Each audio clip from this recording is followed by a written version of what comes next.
Snow White and the Seven Dwarfs atau Dongeng Putri Salju dan Tujuh Kurcaci ini merupakan sebuah cerita dongeng yang sangat terkenal.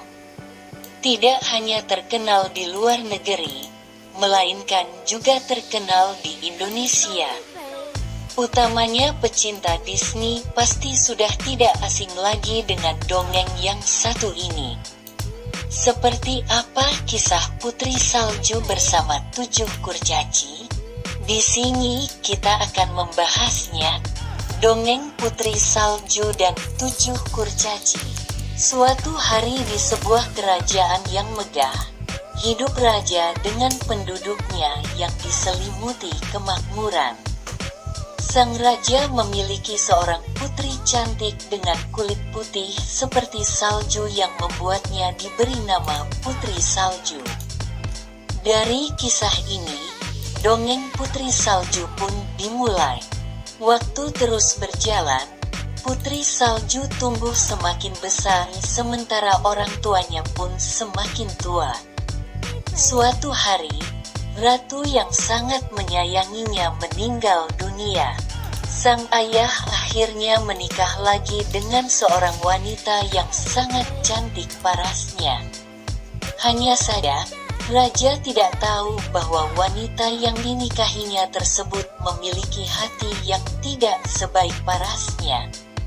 Ia adalah seorang penyihir jahat. Ratu baru yang juga merupakan ibu Putri Salju merasa dirinya yang paling cantik dan tidak ada seorang pun yang boleh memiliki kecantikan seperti dirinya. Melihat anak tirinya yang cantik jelita dan selalu disanjung di mana-mana, tentu ia tak terima. Ia pun melakukan berbagai cara untuk menyingkirkan Putri Salju. Ratu memerintahkan para tentaranya untuk membawa Putri Salju pergi dari kerajaan dan membunuhnya. Namun para tentara tak tega membunuh sang putri.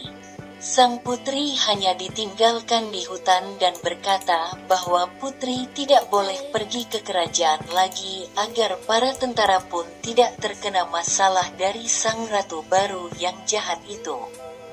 Putri Salju pun berterima kasih karena masih memberi kesempatan untuk dirinya agar bisa hidup. Di tengah hutan, sang putri melihat sebuah rumah kecil yang di dalamnya ada ranjang yang bentuknya juga kecil dan aneh. Karena lelah, ia tertidur di sana. Rumah yang menjadi tempat istirahat sang putri ternyata adalah rumah para kurcaci. Kurcaci yang tinggal di sana berjumlah 7 orang. Ketujuh kurcaci tersebut heran melihat rumah mereka tak lagi kosong, melainkan sudah ada seorang putri cantik yang tertidur di sana. Putri Salju yang terbangun dari tidurnya terkaget dan bertanya tentang siapa mereka. Para kurcaci pun menjelaskan siapa dirinya. Sejak saat itu, ketujuh kurcaci dan Putri Salju berteman. Putri juga boleh tinggal di sana.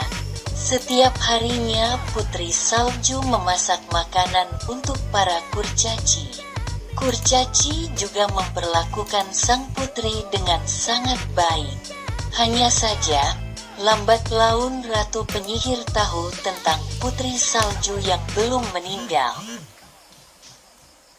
Karena merasa para tentara tidak bisa dipercaya, ia pun memutuskan turun tangan. Ratu pergi ke hutan seorang diri dan menyamar sebagai nenek tua. Di hutan, ia bertemu Putri Salju dan menawarkannya apel yang lezat kepadanya. Awalnya, Putri Salju ragu untuk memakannya. Namun karena dipaksa dan merasa tidak enak hati menolak, sang putri pun memakan apel itu dan ia pun tertidur. Sihir sang ratu jahat pun dimulai. Penyihir meninggalkan sang putri dan putri yang tertidur itu ditemukan para kurcaci. Dalam perjalanan Para kehidupannya, kurcaci tentu Bunga Zainal sangat memutuskan sedih. memilih Sukdev Mereka Singh yang akhirnya menjadi beramal. pasangan hidup. Ramai menggotong Usia yang putri terpaut ke jauh dalam antara rumah dan memberikan rangkaian bunga indah di tubuhnya. Para kurcaci juga mencari tahu apa yang dapat melepaskan sihir agar sang putri tak lagi tertidur. Hingga akhirnya mereka pun menemukan jawabannya. Putri akan terlepas dari tidurnya jika ia menemukan pangeran yang berhati baik bersedia mencium sang putri. Para kurcaci tentu mengharap momen itu segera datang. Hingga suatu hari, pangeran berkuda yang berkelana di hutan melihat ada sebuah rumah dan masuk ke dalamnya. Di sana ia menemukan putri cantik tertidur dikelilingi banyak bunga. Hatinya pun terperangah. Ia pun mencium sang putri. Taraf, sihir pun hilang dan sang putri tak lagi tertidur. Tentu para kurcaci sangat senang dengan hal tersebut. Sang putri dan pangeran pun akhirnya memutuskan menikah. Mereka hidup bahagia. Para kurcaci pun diperbolehkan tinggal di lingkungan istana. Sementara penyihir jahat mendapatkan ganjarannya.